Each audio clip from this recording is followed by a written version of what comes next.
Morning guys, now start और next video lecture. अपनी कड़ी को आगे बढ़ाते हैं।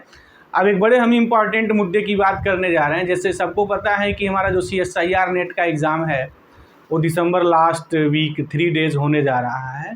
तो ये जो हमारे 60 डेज़ बचे हैं, 50 से 60 डेज़ के बीच हमारा एक मास्टर प्लान क्या होना चाहिए। हम क्या ऐसी प्लानिंग करें कि इस मिनिमम टाइम को हम maximum utilize to convert the marks.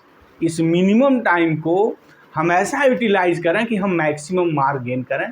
तो इसके लिए कुछ स्ट्रेटजी की हम बात करने जा रहे हैं, एक मास्टर प्लान की बात करने जा रहे हैं। तो इस वीडियो लेक्चर्स को आप बहुत सीरियसली वॉच करिएगा और इसको शेयर करिए ताकि अन्य लोगों को इसका बेनिफिट मिले कि उनकी कैसी तैयारी है, क्या स्ट्रेटजी है। और कमेंट बॉक्स में आप ज़रूर कमेंट करें क्या आप इस स्ट्रेटजी के अनुसार तैयारी कर रहे हैं या नहीं, ताकि हम भी आपके विचारों को जानें। एक माध्यम है कमेंट के माध्यम से, और आप श्योर करें। तो चलिए आते हैं, शुरू करते हैं। देखिए ये जो हमारा CSIR नेट मैथ का बेसिकली जो हम बात करने जा रहे हैं 200 नंबर्स का है। पार्ट ए, पार्ट बी और पार्ट सी में डिस्ट्रीब्यूटेड है। ये तो जनरली सबको पता है।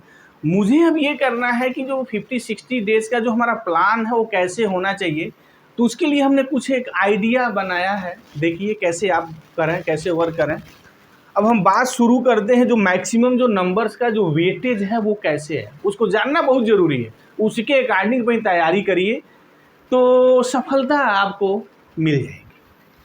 पहला एक वेटेज जो सबसे ज़बरदस्त आता है वो रियल एनालिसिस का है। और हम मिनिमम मार्क्स की बात करेंगे, हम मैक्सिमम की नहीं। तो अगर हम मिनिमम मार्क्स देखें, लगभग हर एग्ज़ाम में देखें, पार्ट बी और पार्ट सी का मैं यहाँ कंबाइंड कर रहा हूँ मार्क। ये part B plus part C, ये हमारा जो है 45 मार्क्स का है मिनिमम। इससे कम मार्क्स वो जनरली नहीं देते हैं। कभी कभी देखने में आता है तो 60 मार्क्स का आ जाता है, तो रियल एनालिसिस का ही वेटेज आ जाता है। देख, हम मिनिमम की यहाँ बात करेंगे। जो एक एवरेज स्टूडेंट भी है, अगर अच्छी खासी वो तैयारी कर रहा है तो इस चीज़ को जो है वो गेन कर सकता है। ठीक है। अब इसके बाद जो दूसरा जो हमारा सबसे ज़बरदस्त वेटेज होता है वो लीनियर अलजेब्रा का होता है। ये मिनिमम जो आना है ना 35 आना है। इससे कम वो जनरली पूछेंगे नहीं, इससे अधिक ही रहेगा। और हमें यहाँ मिनिमम की ही बात करने चलना है। उसके बाद अगर हम यहाँ कॉम्प्लेक्स एनालिसिस की बात देखते हैं तो ये भी 20 मार्क्स मिनिमम है। इससे कम नहीं है, इससे ज़्यादा ही होना है। कॉम्प्लेक्स एनालिसिस के बाद अगर हम लोग मॉडर्न अलजेब्रा की बात करें तो ये भी 20 से जनरली कम नहीं आने हैं। उसके बाद हमारे यहाँ जैसे हम OD की बात कर लें, अप्लाइड में अगर चलें, PD की अगर बात कर लें, OD है, PD है। उसके बाद हमारा जो है इंटीग्रल इक्वेशन है, ज़बरदस्त बनते हैं यहाँ से भी क्वेश्चन कम। उसके बाद जो है कैलकुलस ऑफ वेरिएशंस पे हमारे क्वेश्चंस जो हैं क्रिएट होते हैं। उसके बाद न्यूमेरिकल एनालिसिस से भी हमारे क्वेश्चंस जो है क्रिएट होते हैं। ये जो मेरे अप्लाइड्स के पार्ट्स हैं। उसके बाद मैकेनिक्स का है तो हम यहाँ पार्ट्स नहीं ले रहे हैं। ये हमारे जो पार्ट्स हैं जनरली जहाँ हर CSIR नेट की तैयारी करने वाला बंदा इस पर ऑलरेडी वो फोकस होता है।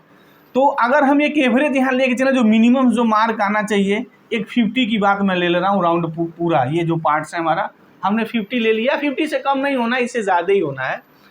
तो अगर मैं इन सबका एक एवरेज निकालूं तो 45-35 जो है हमारा 80 हुआ, और 80 और 40 120 हुआ, और ये मेरा 170 हुआ।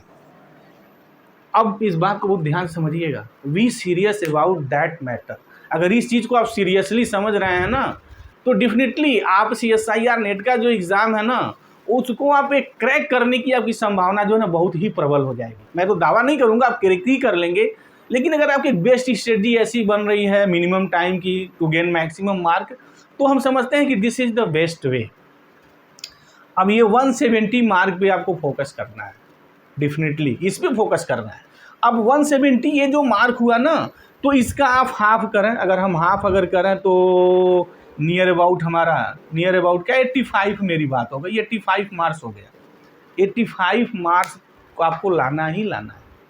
अगर आप एक हम जनरल बात कर रहे हैं, अगर 85 मार्क्स के नीचे हैं तो फिर प्रॉब्लम है।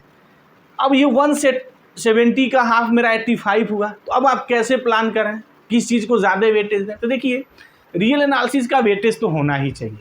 तो ये 45 जो है ना, इसको आप कम से कम हाफ करने का प्रयास करें। अगर अच्छी खासी अगर आप तैयारी कर रहे हैं तब तो फिर आप 25-30 से भी क्रॉस कर सकते हैं, लेकिन एक एवरेज हम मान सकते हैं कम से कम आप 20 और 22 के बीच में रियल एनालिसिस करने का जरूर प्रयास करें। उन टॉपिकों को पढ़ें जो मेरे थोड़े इजी हैं, जो इतने हमारे नंबर्स ईजी में मिल सकते हैं, उन पे डेफिनेटली आप फोकस करिए।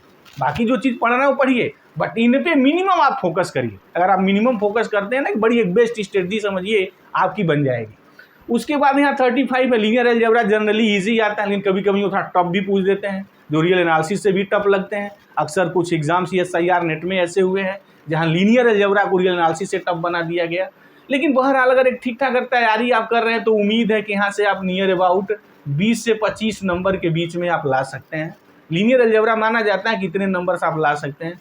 और यहाँ अगर हम 10-10 ले लें कि जबकि ये कॉम्प्लेक्स जो हमारा एनालिसिस है, यहाँ अगर अच्छी खासी अगर तैयारी कर रहे हैं तो अच्छा खासा नंबर आप खींच सकते हैं। तो मिनिमम आप ये प्रयास करें, ठीक है। तो उसका हमने हाफ ही लगभग कर दिया है 170 का 85।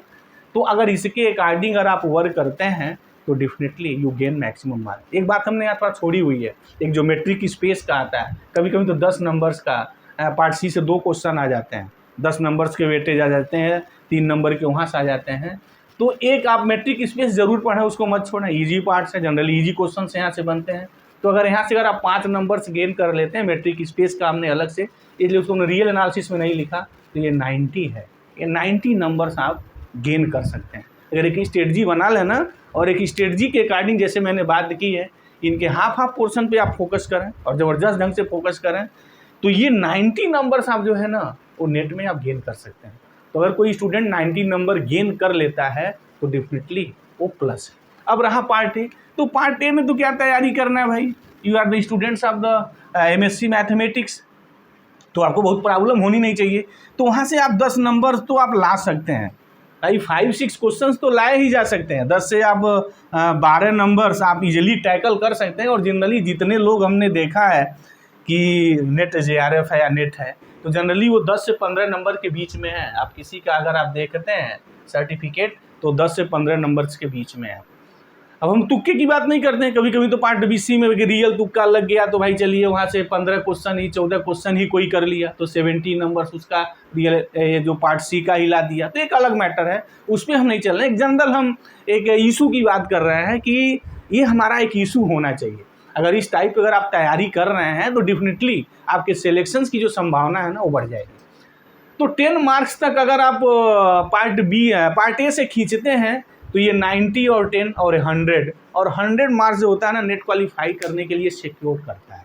रही बात JRF की, तो JRF के लिए तो भाई थोड़ा बहुत आपको एक्स्ट्रा एफर्ट करना होगा। 10 नंबर की ज़्यादा नहीं, 10 नंबर की गेम रहती है नेट और JRF के बीच में, और 10 नंबर इनमें से आप देख लीजिए कहाँ से मैचिंग कर सकते हैं। हो सकता है पार्ट्स कुछ कभी ईजी आ जाते हैं लेकिन थोड़ा होते हैं लेंदी होते हैं, टाइम उनको किलिंग होती है लगने में। ये मॉडर्न अलजेब्रा और कॉम्प्लेक्स एनालिसिस में कभी कभी state base result base question आ जाते हैं जहाँ बहुत टाइम नहीं लगना है वहाँ।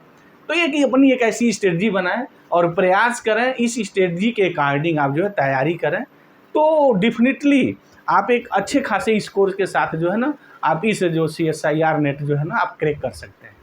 तो वीडियो कैसा लगा आप बिल्कुल कमेंट माध्यम से आप बताएं, और आप अपनी तैयारी में क्या स्ट्रेटजी बना रहे हैं, कैसे तैयारी कर रहे हैं मिनिमम टाइम में, उसके बारे में भी कमेंट करें। और इस वीडियो लेक्चर्स को ज़्यादा से ज़्यादा लोगों के बीच में शेयर करें। तो थैंक यू गाइस, जय हिंद।